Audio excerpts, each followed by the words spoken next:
Ahora, señora ministra, ese decreto que usted ha señalado ha causado un grave perjuicio a los docentes. ¿Por qué?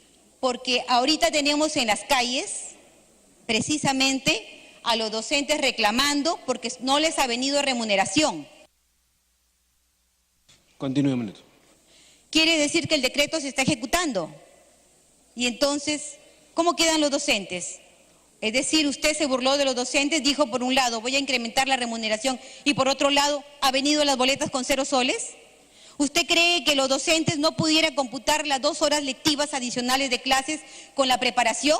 ¿O usted cree que en el Perú todos los colegios tienen la capacidad y el equipamiento para que los docentes puedan dictar y preparar las clases dentro de las aulas? En mi región Piura los colegios ni siquiera tienen el equipo necesario para que los docentes puedan preparar sus clases dentro de las aulas. ¿Por qué no considera las 2 horas de preparación de clase como horas lectivas para que puedan cobrar los 2.000 soles que usted ha prometido? ¿O es que solamente los bachilleres en educación pueden cobrar los 2.000 soles? Yo me voy a permitir pedirle la autorización correspondiente para solamente visualizar un pequeño extracto de una nota periodística donde se evidencia cómo los docentes el día de hoy están reclamando el pago de su remuneración. Boletas 00. Permítame, señor presidente, con su venia. Autorizo, si es breve, por favor.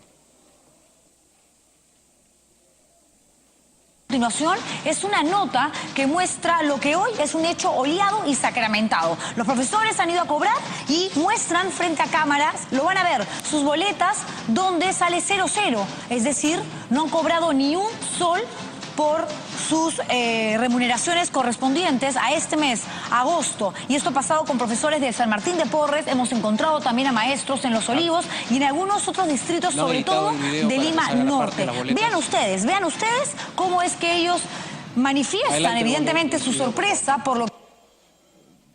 Adelantar un poco el video para ver la parte de las boletas.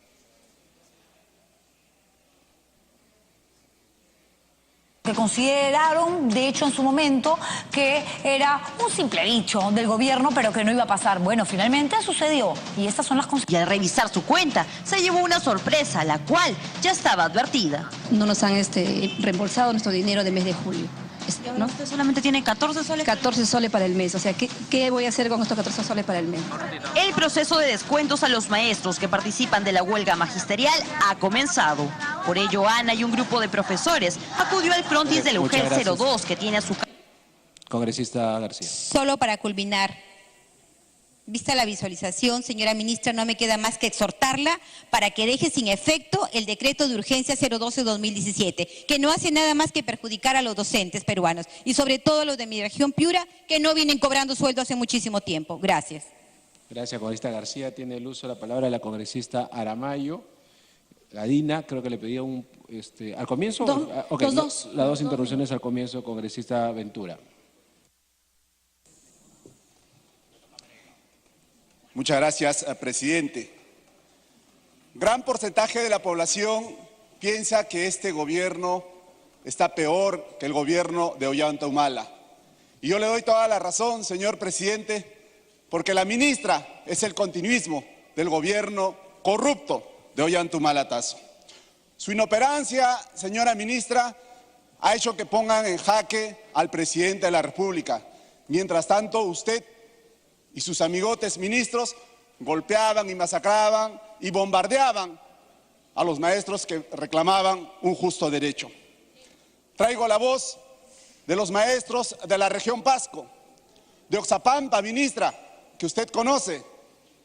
Ellos no son terroristas, ellos no son violentistas, ellos no pertenecen a ningún movimiento delincuencial, mucho menos subversivo.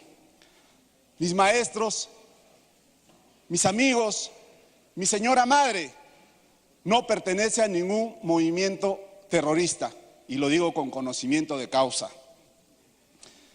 Con el complicado trabajo que tienen a diario los maestros, y muchas veces tienen que trabajar en condiciones de extrema necesidad, con ambientes que se están rajando, con ambientes declarados en alto riesgo.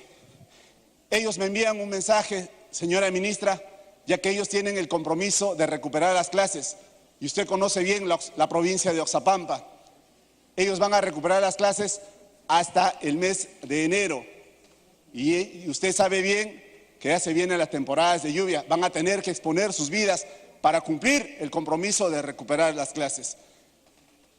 Los maestros de la región Pasco, ministra, me envían un mensaje.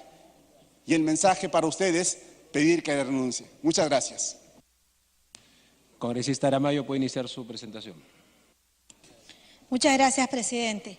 A través suyo quiero saludar la presencia de la ministra Marilú Martins y de los colegas congresistas que estamos desde las 9 de la mañana. Casi 9 horas escuchando las respuestas a un pliego interrogatorio que formulaba, entre algunas cosas, ¿quién está al frente del Ministerio de Educación? Una pregunta que debería caer por sí sola y que se ha visto en la necesidad de responder la ministra y de hecho, yo estoy al frente. Pero había que preguntar quién estaba al frente cuando veíamos un equipo negociador, oficioso, ciertamente, no era un equipo profesional que venga del Ministerio de Educación a resolver, no una huelga magisterial, una crisis nacional, porque eso fue en lo que se convirtió. Una huelga que empezó en un augel en el Cusco un 12 de junio y que trascendió a 19 departamentos del país. ¿Quién estaba al frente del ministerio en ese momento? ¿Era la señora ministra que hoy nos acompaña? A mí me parece que no. Que no había liderazgo y que la titular del pliego había claudicado a una responsabilidad, que era asumir el rol de diálogo. He visto cómo la congresista Nelly Cuadros solitariamente ha ido en más de una oportunidad a decir, atiendan a los profesores del Cusco, o vamos a negar que la huelga empezó en el Cusco y que no se les atendieron a los docentes y que creció en el país y que paralizó no solo la capital de la República. ¿Cuántas regiones han sido paralizadas? ¿Cuántas horas perdidas? ¿Cuál es el rol en todo esto que tienen los gobiernos regionales? Los gobiernos regionales, y voy a hablar por la región a la que represento, Arequipa, fue la primera en la que los docentes volvieron a las aulas. ¿Y saben a costa de qué? Escandaloso lo que ha hecho la gobernadora Osorio. Ha llegado a un acuerdo con los profesores de presentar un proyecto de ley, presidente, en el que los artículos 44, 45, 46, 47 del Decreto Supremo 05-2017 modifica el reglamento de la Ley de Reforma Magisterial y nos traslada, felizmente no legisla, procura gobernar un proyecto de ley. ¿Y qué contiene? El tema de las evaluaciones. El acuerdo entre la gobernadora de la región de Arequipa y los profesores para que suspendan la huelga está acá, trasladado al gobierno regional y a mi despacho, que dice en el tenor del oficio 759 del gobierno regional, remite proyecto de ley, que se suspenda el proceso de evaluación, respecto al cual además este gobierno ha dicho no hay negociación. O sea que hay un doble discurso. Por un lado, claro, vamos a ser intransigentes, necesitamos educación de calidad y la manera de obtenerlo es una evaluación que debe ser transparente. No nos dice nada un número de plazas cuando no hay confianza por parte del magisterio de que esas plazas primero serán transparentadas. Segundo, que el proceso de evaluación será justo, meritocrático. A eso se han prestado los gobiernos regionales. Lo siguiente que han hecho tiene que ver con la presentación de la congresista García, el tema de los descuentos.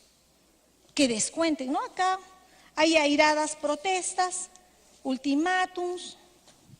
A eso se les ha restringido el rol de los gobiernos regionales. Pero parece, presidente, que estamos olvidando que en materia educativa hay competencias compartidas y la descentralización no es un cuento. ¿Cuál es el rol del Ministerio de Educación? ¿Y cuál es el rol de los gobiernos regionales y de los gobiernos locales? Y quizás esta sea la respuesta a esta anarquía del sector educación. Yo quiero contarles de que el sector educación es omiso a la adecuación de su reglamento de organización y funciones que permite adecuar la ley del ministerio después de normas como la Ley de Bases de Descentralización, la Ley Orgánica de Municipalidades, La ley que hoy tiene vigente el sector de la señora Martins data de 1992. Es la ley 25762, ley del Ministerio de Educación, y tiene modificaciones en su reorganización. Ciertamente, la han maquillado un poquito a través de la ley 30281.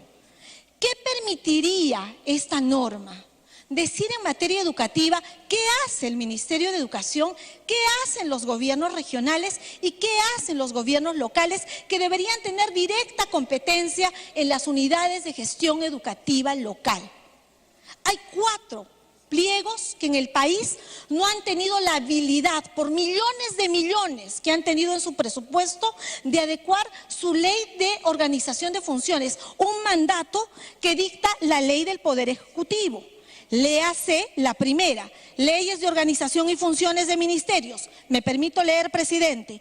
Con arreglo a la presente ley, el Poder Ejecutivo, a partir de la vigencia de la presente ley, en un plazo de 4 meses, remitirá al Congreso de la República las propuestas de ley de organización. Esto es del año 2007. No puede ser que después de 10 años el Ministerio de Educación ignore una norma del Congreso de la República y que permite diversificar qué le corresponde hacer a cada quien. Señor presidente, quiero solicitarle, por favor, me permita presentar algo que ocurre hoy en Arequipa. Estamos 8:10 de la noche. Fíjense lo que ocurre en la Plaza de Armas de Arequipa. Por favor, si usted autoriza, presidente. Autorizado la presentación. Repito, por favor, que sea lo más breve posible.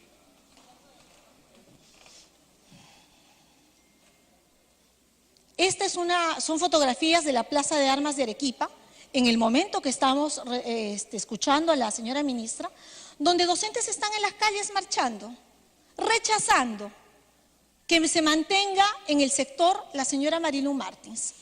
En Arequipa, como en otras regiones del país, se me ha hecho saber. Docentes en las calles.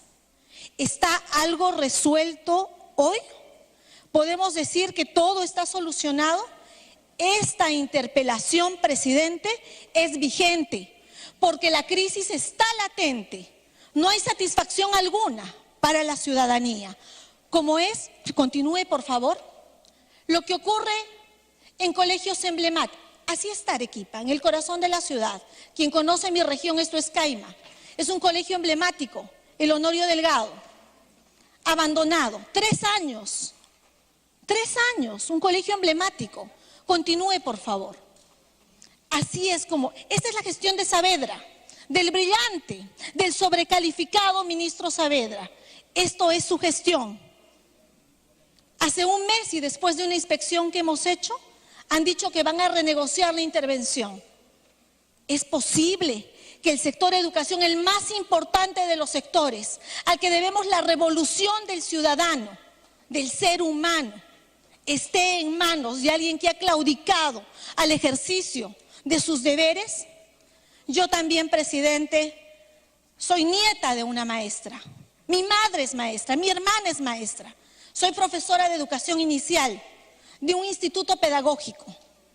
Y quiero decir que merecemos una educación. Un minuto de continúe. Gracias, presidente. Una educación a la que aparentemente no vamos a tener acceso si se ha perdido la institucionalidad, porque no sabemos quién hace qué. Se ha perdido el liderazgo y se ha perdido el norte, presidente. Muchas gracias. Gracias, congresista Aramayo. Tiene el uso de la palabra el congresista Mauricio Mulder por 6 minutos. Presidente, muchas gracias. Presidente, creo que esta larga sesión que todavía se desarrolla y que está entrando ya en su etapa final, nos va a tener que llevar a varias conclusiones que son un poco complicadas. Es decir, estamos frente a un problema, presidente. En primer lugar, un gobierno políticamente débil, muy débil, con un presidente de la República que cada 2 o 3 días suelta un gafe y genera pues todo tipo de reacciones, y con una caída en picada de su popularidad. Con ministros que provienen del mundo técnico, no tienen experiencia política, casi ninguno de ellos.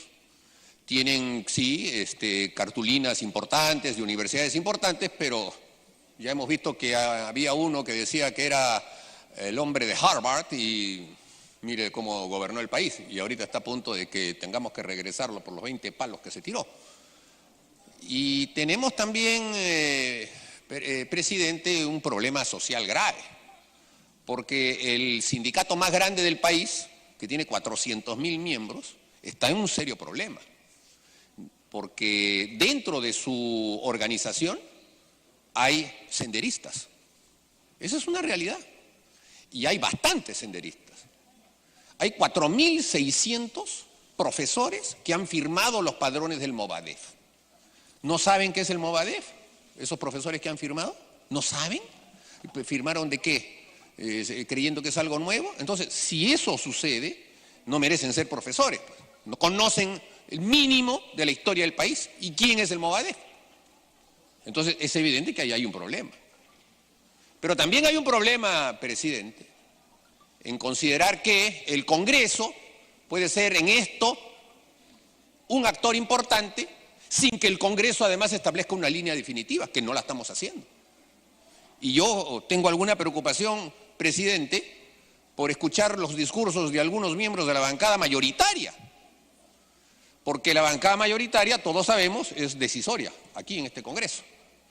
Y he escuchado incoherencias conceptuales entre uno y otro. Un congresista ha solicitado que se paguen los días de huelga, por ejemplo. O sea, creo que ni Pedro Castillo lo está reclamando. Pues saben pues que la huelga, si no vas a trabajar, no cobras pues. ¿Cómo van a pagarle los días de huelga? Pero aquí ha reclamado alguien de la bancada oficialista. Y otro ha pedido que se aumente el presupuesto. Presidente, el presupuesto se establece con una ley. O sea, nosotros somos los que vamos a hacer el presupuesto. Y lo vamos a debatir ahora en noviembre. Pues el compromiso de la bancada mayoritaria, que ponga pues un presupuesto como el que están pidiendo. No tienen que aprobarse la propuesta del gobierno. La ley de presupuesto es una ley de la República. La hacemos nosotros. Y nosotros podemos aprobar la ley de presupuesto que los parlamentarios creamos conveniente. Así que hay que asumir eso también como un reto. Pero por eso digo, presidente, que estamos frente a un problema, porque tenemos una presencia del Estado difusa, no muy bien estructurada, sin rumbos definidos, y el propio Congreso cae en ese juego, y al mismo tiempo tenemos, sin duda alguna, un grave peligro alrededor de la presencia de Sendero Luminoso en el movimiento magisterial. Esto que ha ocurrido ahora, presidente, es la consecuencia de una maduración, no es de la noche a la mañana. La ministra se ha encontrado en el lugar equivocado y a la hora equivocada porque seguro que no pensaba ser ministra. Porque es ministra porque al señor Saavedra lo censuramos. Hicimos bien. Pero ella ya trabajaba con el señor Saavedra. Lo cual quiere decir que este gobierno, en el examen que hizo del gobierno anterior, el que le pareció el mejor ministerio fue justamente aquel en donde estaba el ministro que el señor Humala había nombrado y que ya había tenido más de 3 años en la gestión. Entonces, si este gobierno se compra el pleito del activo y el pasivo del gobierno del señor Humala en materia de educación, entonces son responsables de todo lo que está pasando. Porque lo que ha pasado con esta huelga, presidente, es consecuencia de lo que se ha venido incubando en los últimos años. Una política económica desastrosa, pero también una política educativa y social más desastrosa, con el caso del señor Ollanta Humala. La ministra Salas entró solo a deshacer todo, a romper el esquema de la infraestructura educativa con los colegios emblemáticos, a tirarse abajo la meritocracia y la ley de la carrera pública magisterial, a establecer cánones y patrones que iban en contra de todas las tendencias educativas que habían en el mundo. Y entonces viene después el señor Saavedra con un gran currículum del Banco Mundial, de sitios muy elevados, pero evidentemente sin haber pisado tierra y sobre todo con políticas educativas erráticas. Y entonces, claro, las banderas que necesitaban aquellos que van a buscar la exacerbación de las contradicciones al interior del sindicato, las tenían a la mano. La ineptitud del gobierno del señor Humala, continuada por el gobierno actual, le proporcionó banderas legítimas al CONARE, al Movadef, para arrebatar ese sindicato a Patria Roja. Y entonces ese va a ser el resultado de lo que se va a venir más adelante. Porque esta huelga la inició el CONARE por su cuenta, poco a poco, para ver cuál era la repercusión, y por eso es que comenzó en el Cusco. Fue avanzando, se plegaron todas las demás bases regionales y el Comité Ejecutivo Nacional del SUTEP quedó fuera de juego. Y entonces lo que va a ocurrir es que dentro del SUTEP, siendo minoría Patria Roja, el próximo Comité Ejecutivo Nacional lo va a tener la tendencia que ahora ha impuesto las cosas. Y a ellos, presidente, no les interesaba en sí el fondo del tema, es decir, la solución de la huelga, porque no eran un sindicato que iba en una lucha reivindicativa, estaban haciendo política, les interesaba la huelga por la huelga.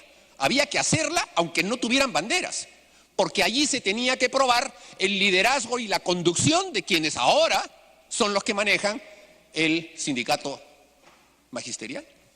Y entonces, el solo hecho de radicalizar la huelga, hacer las marchas que se hicieron, el ir hasta las últimas consecuencias, el no dialogar y el que la huelga se haya tenido que resolver porque ellos decidieron un buen día que ya mejor se regresaban, es consecuencia de una estrategia de toma del poder al interior del sindicato por parte de Sendero Luminoso.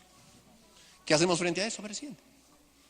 Los nombres de los dirigentes los sabemos, son excarcelados o son en su eventualidad nuevos militantes del Movadef. La pregunta es, vamos a esperar que nuevamente se recolecten firmas para que el Jurado Nacional de Elecciones analice qué cosa es el pensamiento Gonzalo y después de todo un debate nacional se establezca que mejor no lo inscribimos. Está bien, no lo inscribimos pues, pero ¿y esas personas cómo quedan? ¿Acaso no tenemos la ley 30.077 que dice que la sola pertenencia a una organización criminal es punible? Pregunto, militar en un partido o en una organización o en una banda, el nombre es lo de menos, pero en una agrupación de personas que no ha depuesto ideológicamente la conquista del poder por la lucha armada y que es tributario de todos los actos de terrorismo que han habido en nuestro país, ¿es o no es delito? Es delito, presidente. El solo participar en él, el solo ser miembro de una organización que comete delitos y que ha sido estructurada para cometerlos, y estos son casos de delitos de terrorismo, es en sí punible. Pero el Estado peruano no lo considera así. El Poder Judicial mira para otro lado. Se ha impuesto el criterio garantista, se ha puesto el criterio restrictivo para una lucha política alrededor de preservar la democracia. No, aquí lo que se hace prevalecer supuestamente es el derecho individual. Y claro, porque ellos se camuflan dentro del Estado burgués para utilizar los derechos que le da el Estado burgués de tránsito, de opinión, de reunión, de asociación, para decir no estamos cometiendo ningún delito. Y claro, visto las cosas con un microscopio no lo están haciendo, pero hay que verlas con una dimensión real, con un lente macro, para que se vea todo el universo. Y entonces ahí también los congresistas tenemos que hacer puntualizaciones, presidente. Hay que ser autocríticos. No hemos hecho las puntualizaciones claras para que el Poder Judicial no tenga el pretexto de determinar que la pertenencia al Movadef sea una pertenencia punible. No lo han hecho. Nosotros tenemos que hacerlo. Tenemos que puntualizar los alcances de la ley del crimen organizado para que se establezca que la sola pertenencia, aunque no se cometa ningún delito por la acción propia de la persona, es punible. Y entonces allí el Estado podrá extirpar esos cánceres subversivos, terroristas del pensamiento Gonzalo, que están enquistados en el magisterio. Porque eso es lo que hay que hacer, presidente. Eso es lo que hay que hacer. Todo lo que es política educativa queda en un segundo plano cuando tenemos un desafío como ese. Hay que extirparlos, hay que sacarlos y hay que abrirles proceso. Porque no podemos permitir que por una segunda oportunidad nuestro país caiga de nuevo en la vertiente de la violencia. He escuchado a algunos congresistas que están más cerca de mí que los que están más allá, que dicen que no, que las luchas sindicales, que los derechos... Perfecto, es un discurso absolutamente lógico, pero no les escucho, como ocurría en los años 80, cuando Sendero, Abimael Guzmán y toda su cúpula disparaban, despanzurraban, decapitaban a campesinos pobres. En ese momento se decía algo parecido a esto. Es la pobreza, es el abandono, es el injusto capitalismo, el que provoca esas salidas, buscando la justificación ideológica. Pues no es así, pues, presidente. Porque el que es terrorista, aunque fuera esta una sociedad desarrolladísima, será terrorista. ¿O no hay terrorismo acaso en los países desarrollados? Así que, presidente, tenemos ese reto. Y yo invito a todos mis colegas parlamentarios a que, en las instancias que corresponden, seamos claros en establecer los mecanismos legales que permitan y obliguen al Poder Judicial y al Gobierno a hacer deslindes claros y tengan las herramientas y no la justificación. En ese sentido, presidente, creo que nosotros iremos avanzando poco a poco si sabemos que podemos buscar una concatenación pese a los problemas que hay, pese a la evidencia clara y notoria de que efectivamente es un gobierno débil, que efectivamente hay una infiltración, pero tenemos que actuar de esa manera porque esa es la realidad que se nos impone. Gracias. Presidente, me había solicitado la interrupción, me olvidé del congresista Richard Arce, si usted lo permite. Congresista Richard Arce.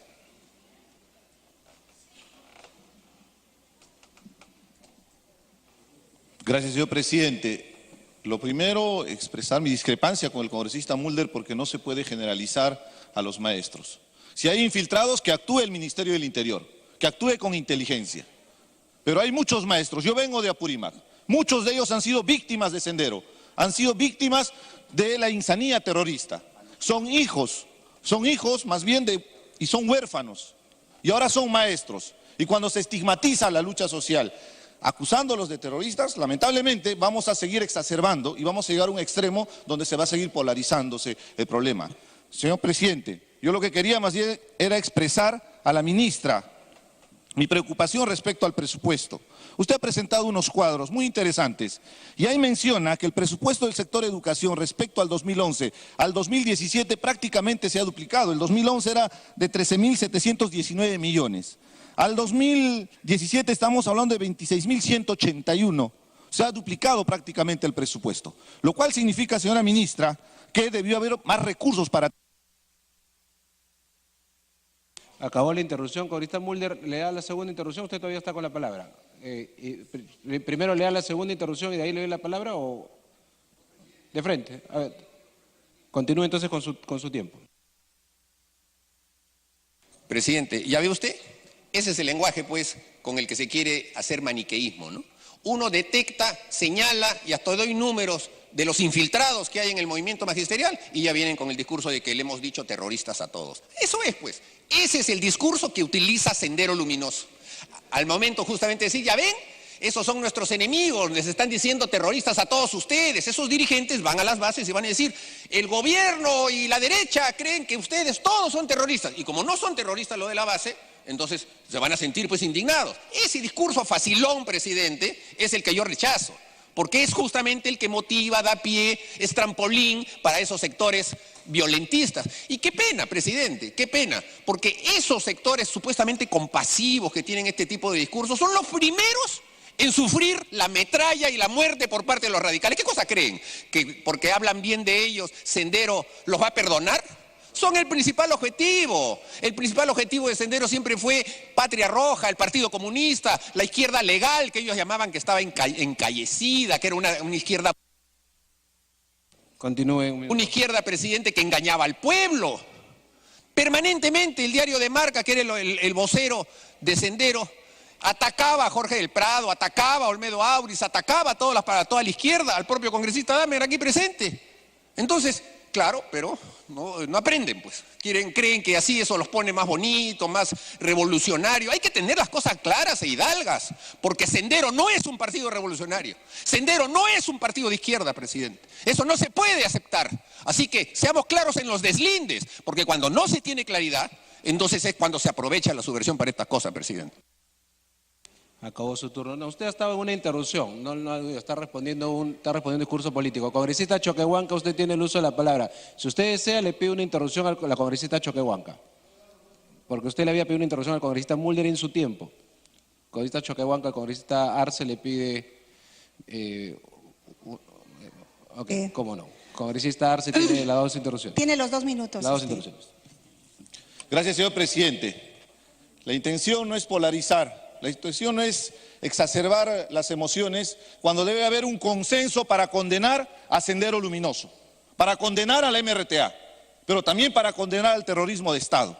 Partamos de esa premisa. Si se habla, señor presidente, de 4.400 maestros que han firmado unos planillones, yo me pregunto, señora ministra, por intermedio del presidente, y también me pregunto, y le pregunto a la representación nacional, ¿cuál es más delicado? Que la OMPE le haya permitido inscribir para que le entreguen planillones, que inclusive revisaron esas firmas,